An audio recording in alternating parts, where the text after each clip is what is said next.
to maintaining and promoting the language, and we've done that through the signage. So next slide, please. Next slide. So we looked at the orbital routes and decided to keep them pretty much as they were. We had to make some changes to the routes to reflect the changes in the improvement in the transportation system over the years, and also just came up with a zonal approach for getting people into some of the larger city centre car parks. Next slide, please.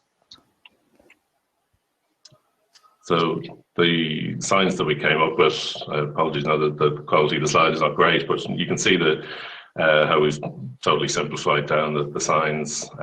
This is the inner orbital, so we've kept the blue colour and the junction numbers, but simplified it right down. It's very easy to follow as you go through the city. And next slide, please.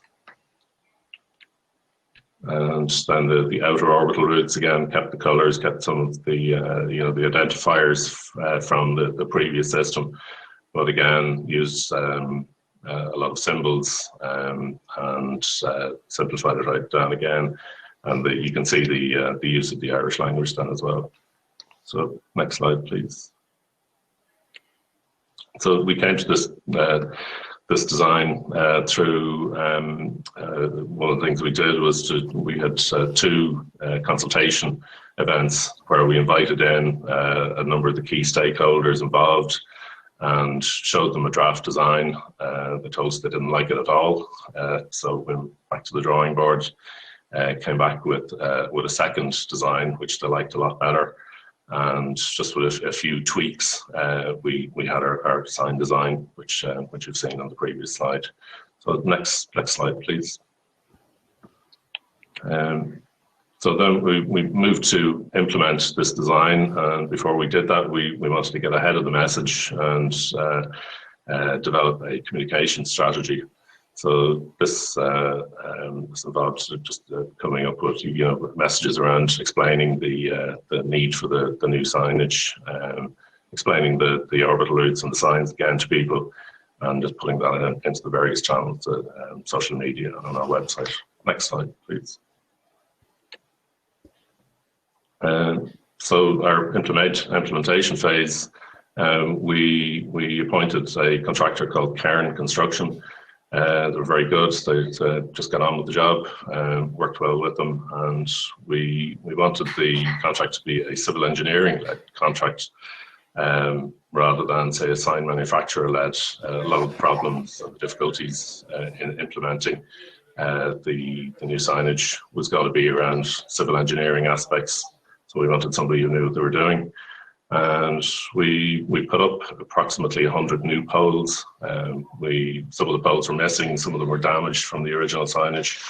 And we also we took the view that any signs, any of the new signs that were bigger than the old ones would need a new pole, just because there'd be greater loading, greater stress on the old pole. So once we got our poles up, we moved to taking down the old signs and then putting up the new signs. So we did that junction by junction around the city, around the inner orbital route and the outer orbital route, and that happened very quickly as it needed to. We didn't want widespread confusion with different conflicting signs out there. So we also took down about 110, I think it was even more, of old signs and signs that had just proliferated around the city, around parking in various locations, just to try and declutter the city. So we'd love to have done a bit more of that, but this project kind of was coming to the end, to its end around about February, March of this year, and we just got overtaken by the COVID pandemic, and our resources were there elsewhere. And some of the things that we learned from it was that consultation is really important, very key to everything we do in local authorities, is around working for the citizens. So it's, I suppose, at least good manners to ask them if they like what you're doing. The signage, the manual that we needed to use, we had to use on it. It was also, gives a structure and is very, very useful. And also teamwork. We had a fantastic team. And just next slide, please. I'd just like to acknowledge the support that we got from Oliver Dalton and the NTA, and also from Connor, Francesca and Shane and Arab. They worked very hard on this and wouldn't have been a success without them. And just also I'd like to mention the team that I worked with, Patricia Reedy, Claire French, and particularly Mabel Sullivan on the project. And last slide, please, next one. Next slide, yep. So thank you very much. It's my details there. And if you don't make it to Dublin for Paddy's Day next March, maybe you might be able to get here for the soccer next June. Thank you very much. Thank you so much. Please stay for a little while. I think in City Council we're doing things. And after COVID, I heard a lot of good news around cycling in Dublin. So maybe you could continue the project and create some next steps around cycling signage and stuff like that. I really think this is a great project that you just informed us about.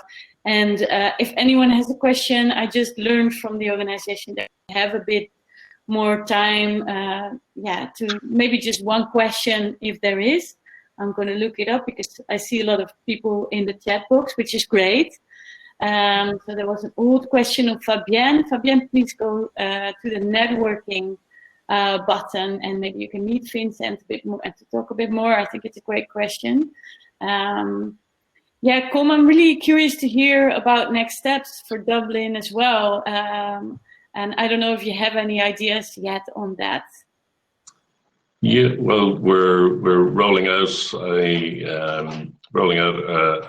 our enhanced cycle network and COVID mobility projects. We have a large number of cycle routes that we're working very, very hard on and very quickly to bring in. We've brought in quite a few cycle routes and enhanced our cycle routes into the city and around the city, and we're working on that. We're working on a large, very ambitious plan to improve our cycle network. Of course, I'm very cycling focused, but I had to hear more about your project and specifically what are the next steps. Yeah, well, I suppose the first step was to improve the cycling provision, and next step is to try and cement that provision, to try and have keep as much into the future of our new cycling network and improved network. The plans were there for years and we were working away on them, but I suppose if the pandemic has had any positive effect, it's that it's accelerated that process.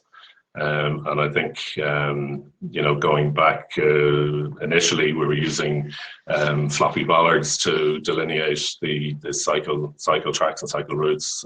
Now we've you might see it you probably see it on some of the social media along the quays, along the banks of the river in Dublin. We've brought in beautiful planters along one section to delineate our cycle route, so that enhancing the routes that have been built already in the last 7-8 months, and improving the signage, improving the facilities on it, and the traffic signals on those routes will embed those routes even more, and just provide a better experience for people. Great. I really can't wait to come again to Dublin, and I hope a lot of people also think the same after Velocity last year in Dublin.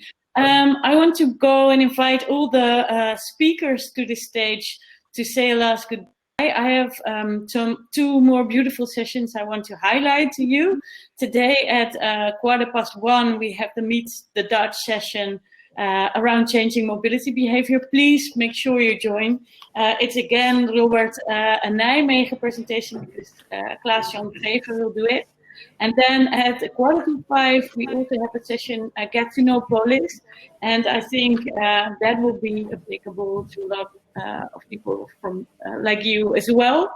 I hope you really enjoyed this morning. If there are any burning questions, if you want to ask the speakers for anything, do not hesitate. Go to the networking box and have a virtual cup of coffee with us. And I wish you all a very enjoyable day. I really had a good morning by these amazing presentations. Thank you so much, everyone, for being here today.